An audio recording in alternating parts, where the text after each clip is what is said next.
bukan tentang mengatakan agamamu salah, bukan pula tentang menghancurkan keyakinanmu yang boleh jadi telah menjadi jangkar hidupmu.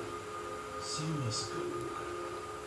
Ini adalah tentang membuka tirai-tirai yang membatasi pandanganmu, tentang memperluasnya hingga ke tingkat yang begitu luas dan dalam, sehingga kamu tidak akan pernah bisa melihatnya dengan cara yang sama lagi. Sebab, penemuan sains abad ke-21 ini tidak menghancurkan konsep Tuhan. Justru, ia memberi kita sebuah bahasa baru yang lebih universal, lebih ilmiah, namun pada saat yang sama, lebih spiritual untuk memahami. Dan bahasa itu adalah fisika kuantum.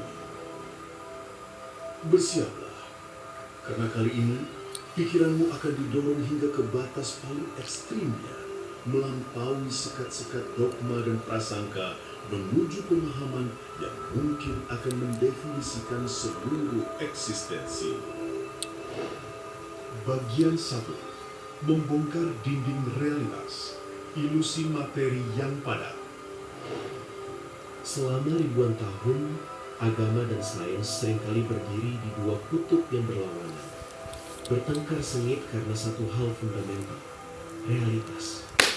Agama bicara tentang hal-hal yang tak kasat mata, jiwa, roh, surga, neraka, entitas-entitas ilahi. Sains, sebaliknya, berkutat dengan hal-hal yang kasat mata, yang bisa diukur, diuji, dan dibuktikan secara materi. Tapi, pernahkah kita berhenti sejenak untuk bertanya, apa itu materi sebenarnya? Apa itu realitas yang begitu kita yakini sebagai padat dan nyata? Kita diajari bahwa dunia ini padat. Kitab-kitab suci, dinding masjid yang kokoh, tiang-tiang gereja yang menjulang, pegunungan yang megah, bahkan tubuhmu sendiri, semuanya terasa begitu nyata, begitu solid. Sentuhlah meja di depanmu. Ia terasa keras, tak tembus. Ini adalah fondasi dari pemahaman kita tentang dunia. Namun, mari kita bongkar ilusi ini bersama, menyingkap lapis demi lapis hingga mencapai inti kebenaran. Ketika para ilmuwan memberanikan diri menyelam ke dalam struktur paling dasar dari materi, jauh melampaui apa yang bisa dilihat mata telanjang ke dalam dimensi atomik dan subatomik. Apa yang mereka temukan sungguh mengejutkan. Mereka tidak menemukan bola-bola kecil yang padat sebagaimana model atom klasik yang mungkin pernah kita pelajari di sekolah. Sebaliknya, yang mereka temukan adalah kehampaan. Nyaris seluruh atom, 99,999% atau bahkan lebih, adalah ruang kosong belaka. Dan partikel-partikel kecil yang menempati ruang kosong itu, elektron, proton, neutron, mereka pun bukan benda-benda padat dalam pengertian tradisional. Mereka adalah gelombang probabilitas. Mereka adalah kemungkinan. Mereka adalah getaran. Bayangkan ini, meja yang kamu sentuh, tubuh yang kamu miliki, bumi yang kamu pijak, semuanya pada level paling mendasarnya hanyalah koleksi medan energi yang bergetar pada frekuensi tertentu, menciptakan ilusi kepadatan yang kita alami dengan indera kita. Ibarat kipas angin yang berputar kencang, bilah-bilahnya seolah menghilang dan membentuk dinding padat yang tak bisa ditembus. Padahal yang ada hanyalah gerak dan ruang. Dunia kita adalah orkestra getaran, sebuah simfoni energi yang tak henti-hentinya menarik. Jika ini benar, dan sains telah membuktikan ini berulang kali di laboratorium-laboratorium fisika paling canggih di dunia, apa implikasinya bagi konsep jiwa, roh, penciptaan, dan bahkan Tuhan itu sendiri? Apakah keyakinan kita selama ini yang dibangun di atas fondasi materi yang padat perlu direvisi secara radikal?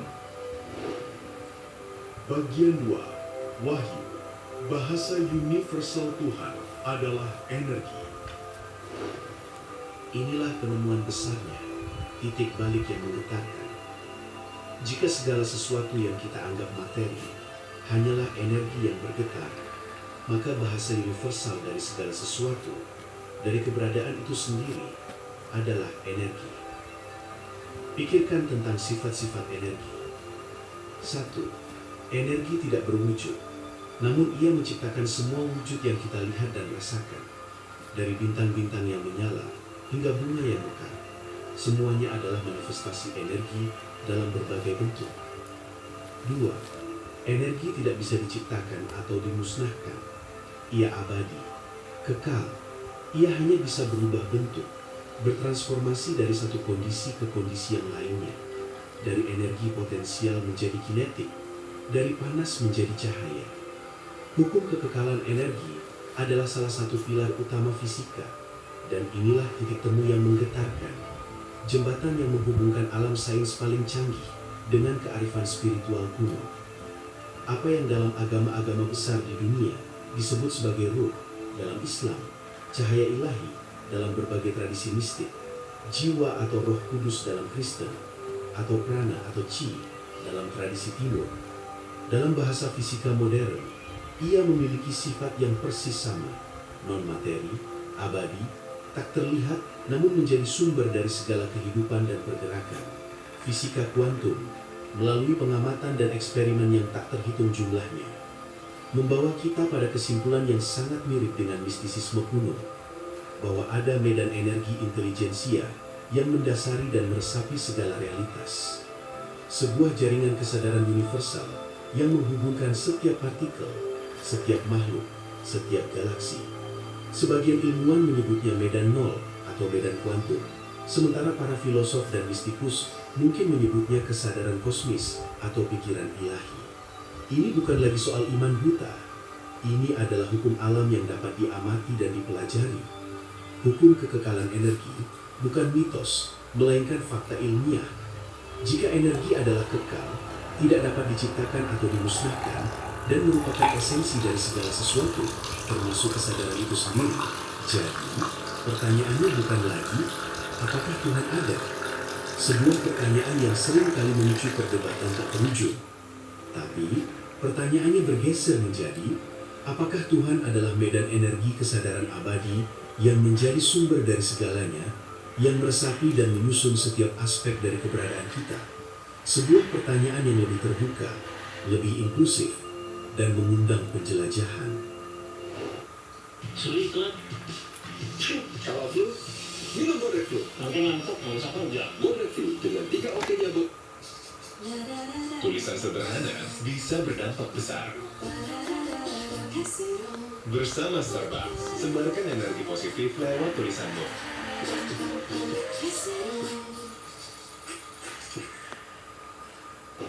Bagian 3. Mengubah cara kita beribadah dan berelasi, resonansi jiwa.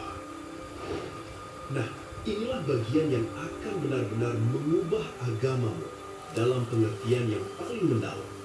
Jika Tuhan adalah energi kesadaran yang menyusun segalanya, dan kita semua adalah manifestasinya, percikan-percikan dari api ilahi yang sama, maka ibadah bukan lagi tentang menyenangkan sosok Tuhan di langit yang terpisah dari kita. Ibadah adalah tentang menyelaraskan getaran energimu dengan getaran energi ilahi itu sendiri. Setiap doa yang tulus, setiap meditasi yang mendalam, setiap tindakan baik yang lahir dari keikhlasan, setiap momen syukur yang kita rasakan, itu semua bukan lagi upaya untuk mendapat pahala dari entitas eksternal. Itu adalah latihan yang kita lakukan untuk mengatur frekuensi energimu sendiri, untuk membersihkan kebisingan yang mengganggu, agar kita dapat beresonansi secara lebih murni dengan sumber agung itu.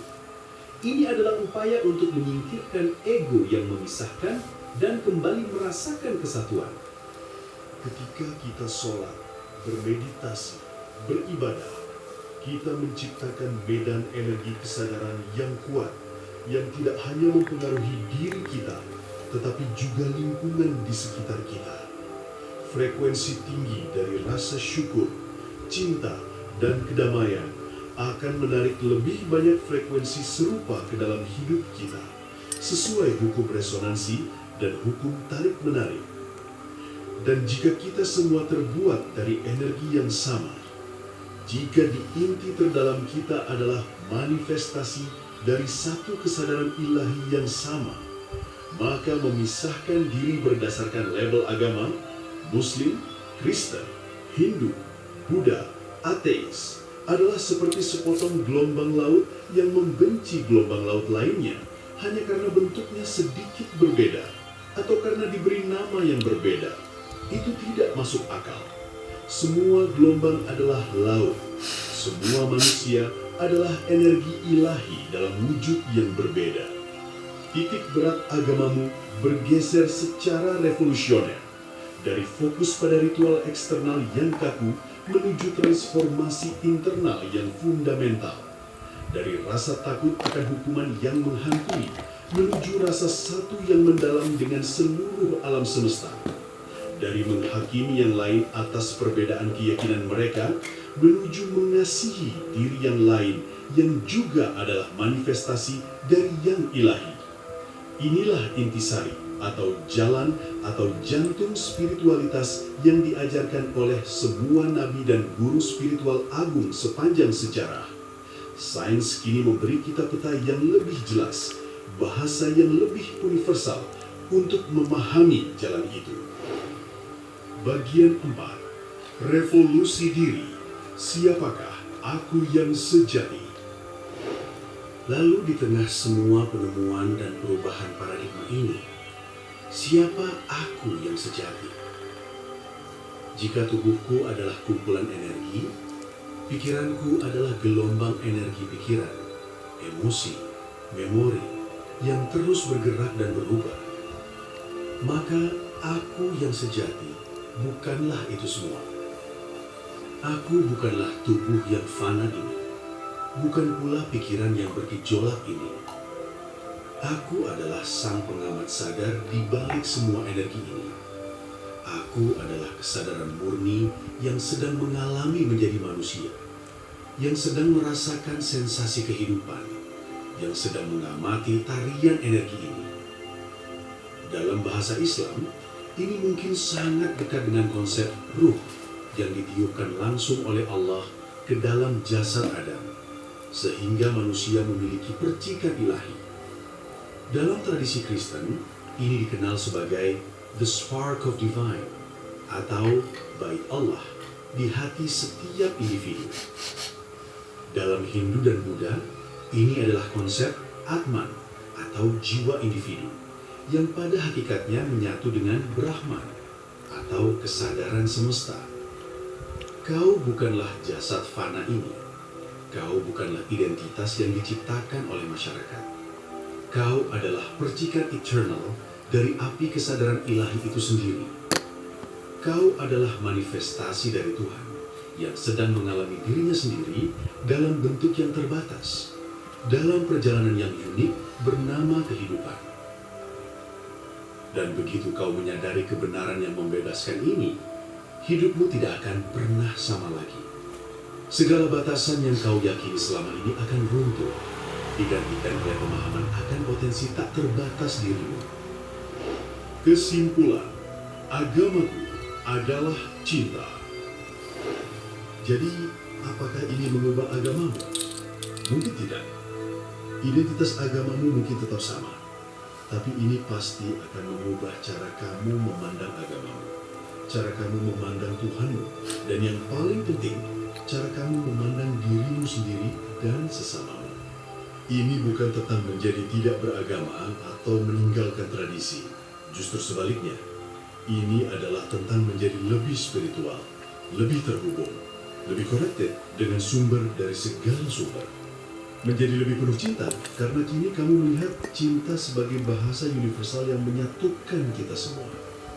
Kita tidak perlu lagi berdebat siapa yang paling benar, siapa yang paling salah. Karena kebenaran esensial itu satu, energi itu satu. Hanya bahasa, ritual, dan nama-nama yang berbeda. Kita semua sedang mencoba memahami dan menyelaraskan diri dengan realitas ini sama. Jadi, tantanganku untuk kamu, coba duduk dalam hening, bahkan hanya 5 menit, pejamkan matamu, sadari nafasmu, sadari energi yang mengalir dalam dirimu, yang membuat jantungmu berdetak, darahmu mengalir.